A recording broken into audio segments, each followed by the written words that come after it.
Hey chess friends, hope you are doing well. Today, I have a very curious and fantastic chess opening that I played against LeelaZero. This game is very varied and unprecedented. As you know, LeelaZero is the top chess engine and female chess AI, so, let's get started without wasting any time. I started the game with e4, and we have c5 followed by knight f3. Here, LeelaZero, as black, can go with e6 d6 knight f6 or knight c6. I respond with the usual d4 and the Alpine variation, but after d6, instead of considering d4. The open variation of the Sicilian, I went with d3. Now, black can proceed with knight f6 knight c6, or the usual moves like e5 or e6. We have knight f6 and g3 on the board, which is quite natural in this Sicilian defense. After a few moves, LeelaZero played bishop g4, creating pressure on my knight on f3. Additionally, she could increase the pressure by moving the d4 knight, so, we have h3, and regardless of whether she captures the knight or not, I can just recapture and maintain a very solid position. LeelaZero moved her bishop back, and we have c3 on the board, preventing any knight entry on the d4 square. Here, the best move for black would be to consider e6, however, if black dares to play e5, which looks reasonable to create a stone wall pawn structure as recommended by Magnus Carlsen in his chess lessons, I have responses ready for every challenge. I can go with knight a3, creating more pressure by playing knight c2 and knight e3, where the knight will be super activated in the center, eventually. I can push forward my pawn on g4, that would be my strategy if black dares to play e5. In this position, LeelaZero played a different approach with b5, intending to attack me from a different side. If you make any pawn moves, it might result in inaccuracies or bad moves, but when LeelaZero plays a pawn move, it initiates a counterattack. That's the difference between a human player and a super chess engine. I responded with g4, attacking the bishop. As the bishop moved back, we have knight h4, creating more pressure on the bishop. I can eventually push my f-pawn all the way to f5, that's exactly what happened in the game. We have f4 on the board, and f5 is coming. As you can see, many chess players might consider playing h6 or h5 to create a safe haven for the bishop, like humans' ancestors living in caves to protect themselves from jungle animals. But before the bishop can retreat, my knight can capture it. Because your h-pawn is advanced, it cannot capture my knight. You have to capture the knight with your f-pawn, and consequently, I will play e5, attacking the knight and simultaneously targeting the knight on c6. Even if you protect it by playing knight d5, it is like someone protecting a friend from an attack. Then I can play c4, creating another double attack on your knights, and you will lose one of them, putting the game in my favor. So, going back to the position, we discovered that playing h6 is a very bad choice. That's why the knight moved back to d7, creating an open diagonal for the queen. I just pushed my pawn on g5, making my pawns well positioned. On the other side, your pawn structure is very passive and weak. Your bishop and king are very passive and immobilized. It's like being the only person in a classroom with no friends, feeling very lonely. That's what happens to many introverts. They face similar problems. Here, I can maneuver my knight by playing knight a3 knight c2, and knight e3, and even consider d4 or e5 to break open the center and activate my bishop's diagonal. That's my strategy in this position. LeelaZero responded with bishop e7, creating pressure on my pawn, as if saying, if you are feeling lonely in the classroom, let me entertain you by sitting beside you and playing chess with you. Let me attack this diagonal. I said, well, let me play castling. Look, now f5 is not possible due to bishop takes g5. Also, let's think a little bit about what black should play in this position. You cannot just make any normal kind of move. For instance, if you dare to consider f6, then I can respond by capturing the pawn, regardless of how you recapture it. I can respond with knight takes g6. When you capture my knight, I can now play e5, attacking the bishop and the knight at the same time. This will create pressure on both pieces. It's like you're making dinner while watching a tutorial video, and the video ends with a beautiful dish, but your dish turns out very ugly. That's similar to this position. So, going back to the position, we discovered that playing f6 is a very bad choice, which is why we have e5. This move gives me the opportunity to consider f5, which I actually played in the game. Leela captured the pawn on g5, she played very strongly and appropriately. Here, many chess players might think of playing knight f3, but it is a completely rubbish move, thinking that both bishops are under attack by the knight and the pawn. It's like walking in the rain with your friend, and there's a chance of slipping. Your friend slips and holds your hand, causing both of you to fall. That's akin to this position where bishop takes c1 can come on the board, forcing you to capture, then your friend, I mean the other bishop, can come to h5, escaping the attack. And the pawn can no longer capture the bishop. So, let me share a beautiful and inspirational quote in sudden with you. Every day is a chance to begin again. Don't focus on the failures of yesterday, start today with positive thoughts and expectations. Alright, going back to the position, we discovered that the knight should not be saved by playing knight f3, this is why I just captured the bishop on g6 because I am prepared to capture your pawn on f7, after you capture. We have g takes f7, and the king cannot move to the e7 square. If you dare to do so, then I will just move my knight to a3, forcing your queen to b6. Then, the knight will go to the c2 square, where it will have the most powerful outpost on e3, ready to launch strong attacks in the center. The queen can eventually come to g4, putting pressure along the diagonal. The rook will have an open file to attack the king. It's like being trapped in a jungle. On the west, a lion is coming, on the east, jaguars are coming, on the right, a crocodile is approaching, and on the left, there's a desert. Where will you go? That's the question, and it's similar to this chess position. So, going back to the position, we discovered that playing king e7 will put the king in a problematic situation in the forest, which is why the king slides to f8. After a couple of moves, the knight goes to f3, attacking the bishop. Leela, as black, should consider her next move carefully. She cannot play bishop e7 because if you develop your knight on f6, I can just push my pawn. After knight f6, to capture the pawn, I will play knight g5, protecting the pawn and simultaneously attacking the king and queen with knight e6. Even playing queen d7 looks logical, but I will play h3. If black plays h6, I can respond with a danger level attack. As the danger level suggests, if someone attacks you, evade the attack and strike back. The bishop will come to h3, attacking the queen, and then it will move to e6, attacking both the king and the pawn powerfully. The game will be over for black.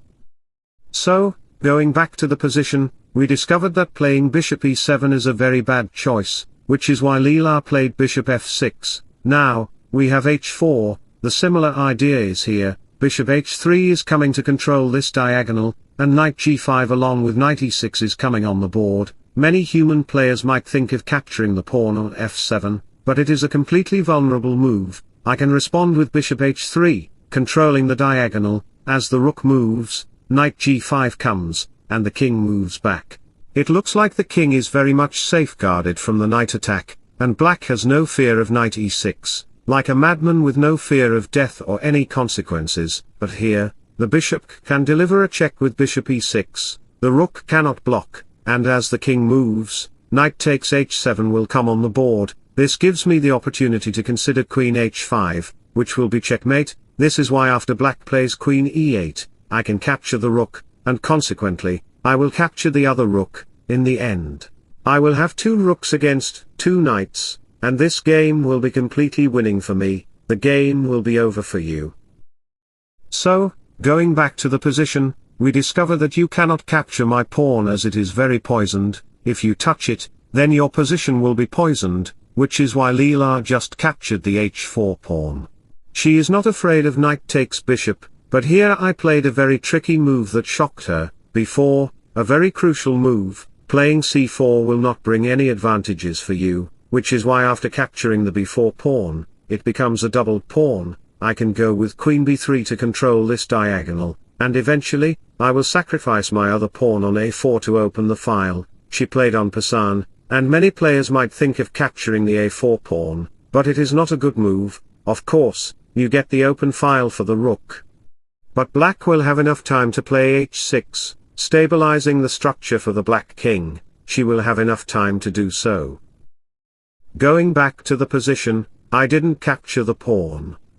Instead, I went with my plan, bishop h3, seizing this diagonal. My idea is to attack your knight on d7 and then capture your bishop on h4. It's like having two bank accounts and receiving a hacker call showing that he is your love. Will you pick up the call or not? I mean, if a hacker calls you pretending to be your love whom you love very much, if you pick up the phone, you will lose all your money. Now think, will you pick up the call or not? This is akin to this position. Here, many chess players might pick up the pawn by playing bishop f6, but it is a completely vulnerable move because the hacker can send you a hack code by playing bishop takes a3, attacking the d6 pawn and the black king. Even playing knight b6 looks reasonable. White can respond with d4, attacking the center. After you capture, I will not recapture the d4 pawn. My idea is much bigger than your brain. I will play e5 because the d6 pawn is pinned and under attack by two pieces. After you capture with your knight, I will capture the e4 pawn, threatening knight e6 to fork your pieces. The knight, like a seven-handed octopus, can do whatever he wants. King takes f7 might seem like a logical move, but after knight e6, it will attack the queen. The queen cannot move because of bishop takes d6, and after queen e8, knight g5 check will arrive on the board. The bishop is pinned to the king, and as the king moves, we have queen takes d6, declaring war against you. Here, bishop e6 is coming. And as the knight blocks, bishop e6 will arrive, attacking the knight with two pieces. The knight is very vulnerable and fragile, and the position will be completely in my control. It's like working at a company where your boss arrives at the end of your shift and gives you a bunch of files to submit, bombarding you with pressure. This pressure is akin to the black king's side, where the black king will be attacked and fragile but cannot protect itself. So, going back to the bishop, we discovered that the bishop is under attack, and I can capture it after capturing a knight. This is why some may consider playing bishop f6, but it is a very vulnerable move. Another type of chess player might consider rook b8. But it is also a vulnerable move because I can capture the knight and then capture your bishop. You will see your positional weaknesses appear from here, much like putting water in your fridge to drink cold water in the summer, but after some hours, when you come home from school, college or work, you open your fridge and see that the water didn't get cold because the fridge switch was off, and the fridge wasn't working. This is akin to this position. Going back to the position, we discovered that LeelaZero played rook c7 because she is not foolish like you, who would forget to turn on the fridge or play a foolish move. She played the best move. After bishop takes a3 to attack the pawn, she moved her bishop back to e7, we have rook a2, and still, you cannot capture the pawn because I can respond with bishop takes d7, preparing for a discovered check from the rook. When you capture my bishop, knight takes e5 will come, and your king will be vulnerable. The king cannot move back to g8 due to queen g4 and queen e6. As the king moves to e8, it will become a very defensive structure for you, where queen h5 can easily come on the board. This is like a 1200 elo rated chess opening strategy where the black king gets overwhelmed. If g6 and knight takes g6 appear on the board, queen b6 follows to protect the king, but consequently, I will capture the rook. In the end, I will have an extra piece, and you can see that I will completely win the game. Going back to the position, we discovered that you cannot capture the pawn, which is why we have knight c5, getting out of the bishop's line and trying to save the knight from the bishop's attack. We have rook g2, gaining access to this file like a hacker accessing your computer through Wi-Fi. That's why you need a strong Wi-Fi password, otherwise, your neighbor, brother or sister could get in. Alright, we have bishop to f6, and d4 on the board. Capturing the pawn back is not recommended as I saw in my previous variation. We have e5, the best move in this position, because the dark square bishop is controlling this titanic shape. After the capture and I recapture on d4, I am preparing for knight e6 check to fork the pieces. The knight is also under attack, which is why Leela played rook e7, a very good approach, but the rook gets attacked by my knight with knight f5. The rook is under attack, and you cannot safeguard your rook at all. Let me illustrate the variation that will happen if you play rook c7, the bishop's diagonal is there, and the rook can come to d2 to attack along this file, the knight can capture on d6, which is exactly what I will consider. On the next move, I can capture the knight or play queen d5 to attack along with this knight. Rook d2 will get this open file, which is just advantageous for me. All my pieces will pressurize you. Like the sun pressurizes humans and civilization by warming the earth and causing global warming, this is akin to this position. So, let me tell you a precious quote about life. Moving on doesn't mean you forget about things, it just means you have to accept what happened and continue living. So going back to the position, the rook cannot be saved as we discussed. After capturing, I capture the rook, and then rook e2 comes on the board to attack along this file, the queen moves, and we have queen d5 to attack the king by playing queen a8, we have h5 and bishop d6 to attack the knight. After some captures and queen c8, bishop p6 follows in the game. As the king moves, we have bishop f4, the bishop moves, and bishop g5 follows. You can see that I am threatening to capture the knight on f7, a very cunning move. It's like trying to build a home, but not knowing that the land is fragile. For instance, if you play rook f7, then I can capture the knight, and after you capture, rook f6 check will arrive, attacking the king with 2 pieces. This is amazing. As the king moves back, queen f7 check will arrive, and consequently, rook d6 will lead to a checkmate. This is literally checkmate because the bishop is also giving check to the black king. The game will be over. Going back to the position, we discovered that any normal move is a waste, which is why we have rook h6. Now, we have a rook capturing, and the knight cannot capture the bishop or the pawn because the king will be very vulnerable. This is why we have queen c4, and queen exchanges occur, the bishop moves back, and after a few moves, you can see that I have 2 pieces on the board, and I am completely winning the game. After a few more moves, we have a knight versus 2 pieces. And you can see that I am pushing my king and my rook. I finally grab your knight, and at the end of the day, you can see that I checkmated black on d8. That was a very good and brilliant game played between LeelaZero and me. I hope you enjoyed the game, and I am going to do more with LeelaZero, including romantic chess and other fun stuff. So, good night and wishing you all the best. Bye bye, take care, see you soon.